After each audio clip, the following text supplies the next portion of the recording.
बिस्मिल्लाहिर्रहमानिर्रहीम। अस्सलाम वालेकुम दोस्तों, टेक्नो सिंधी चैनल ते तव्हांखे भलीकार आहे। जीअं त असांजो ब्लॉगर जो मुफ़्त कोर्स जारी आहे। पोएं वीडियो में असां ब्लॉगर ते मुफ़्त में ब्लॉग कीअं ठाहिजे इन जे बारे में तव्हांखे ॼाण ॾिनी हुई।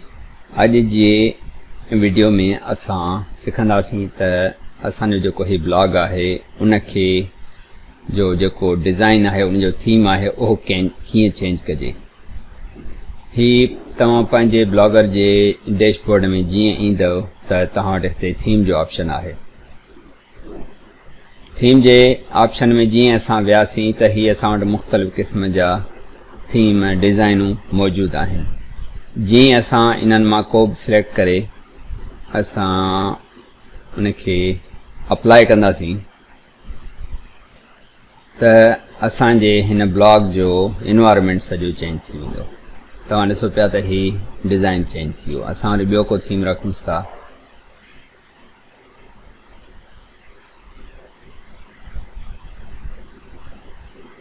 त ही ॾिसो चेंज थी वियो। पर ही जेके थीम्स आहिनि उहे हिन ब्लॉगर जा ही प्रोफेशनल न पिया लॻनि, जीअं बाक़ाइदे वेबसाइटुनि जा या ब्लॉग्स जा हूंदा आहिनि।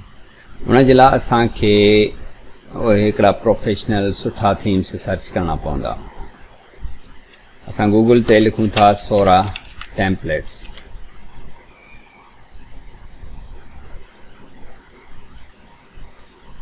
ही सोरा टेम्पलेट्स.com जी वेबसाइट आहे। असां हिते काफ़ी माना थीम्स जी कलेक्शन असांखे हिते मिलंदी। जेके ही ॾिसो पिया ही पहिरें पेज जा ही जेके आहिनि, ही तव्हां ॾिसो पिया ही 2, 4, 6, 8 ही हिननि मां असां को बि थीम असां पंहिंजो सिलेक्ट करे ऐं डाउनलोड करे सघूं था।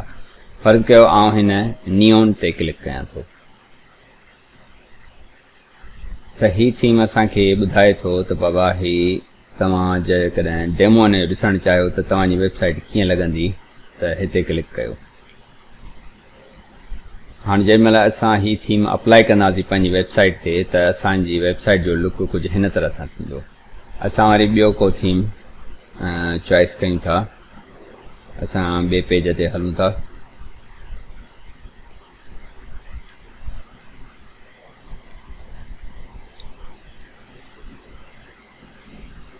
असां ही नाइट्रो जो थीम सिलेक्ट कयूं था। हाणे हिनखे डेमो ॾिसूं था त असांजी वेबसाइट कीअं लॻंदी। ही थोरो टाइम वठे पियो लोडिंग में। हाणे ही तव्हां ॾिसो पिया त ही जंहिं महिल असांजे वेबसाइट ते इम्प्लीमेंट कंदासीं त असांजी वेबसाइट कुझु हिन तरह सां नज़र ईंदी।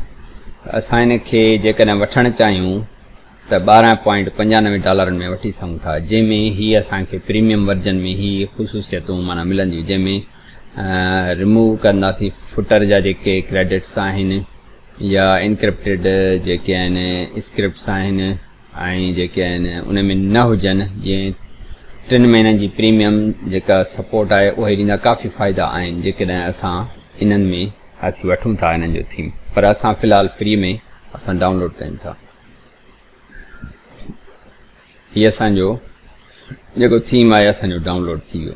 असां डाउनलोड जो फोल्डर खोलियूं था। हिते असां हिनखे एक्सट्रैक्ट कयूं था।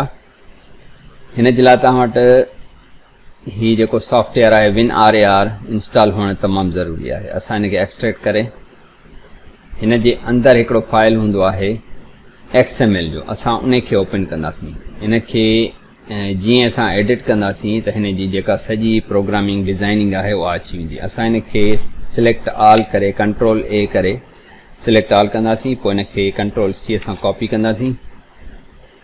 पोइ असां पंहिंजे हिन ब्लॉगर ते अची हाणे मथे टॉप ते असां हिनखे कस्टमाइज़ ते अची एडिट HTML ते क्लिक कंदासीं त ही पुराणो जेको थीम हिन में इंस्टॉल थियल हो, जेको हाणे असां थोरी देरि अॻु में कयो, हिनखे Ctrl+A करे सिलेक्ट करे डिलीट दॿाईंदासीं। सॼो असांजो थीम डिलीट थी वेंदो। पोइ हुतां जेको असां कॉपी कयो हिनखे असां पेस्ट कंदासीं। पेस्ट करण खां पोइ असां हिनखे सेव कंदासीं। ही सेव जी जेका प्रोसेसिंग हली रही आहे,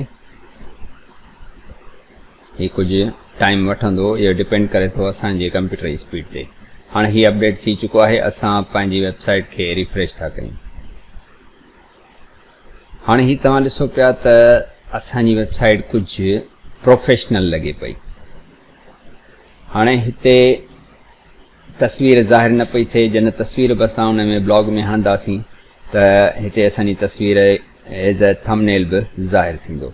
त दोस्तो ही अहिड़े तरीक़े सां असां कस्टम थीम डाउनलोड करे इंस्टॉल कंदासीं। तो दोस्तो मां उमेद थो कयां ही असांजी हिकु वीडियो तव्हांखे पसंदि आई हूंदी। असांजे चैनल खे सब्सक्राइब कयो ऐं दोस्तनि सां शेयर कयो। त दोस्तो मिलूं था अगली वीडियो में। अल्लाह हाफ़िज़।